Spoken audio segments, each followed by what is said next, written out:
This is the replication of the very first log home.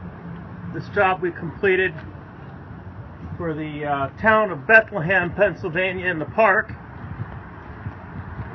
And we replaced this whole wall. The logs were very heavy. We're probably going to put an overhang on this and a new roof. Notice how we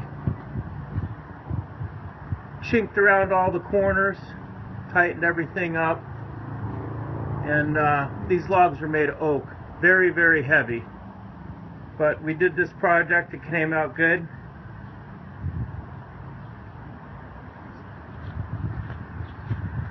We took media blasted off the corners here so that we could get the, the chink into it here. So we replaced this entire wall. I did not do the electric work. Repeat. Did not do the electric work. Not a big fan of that. But anyway, job well done.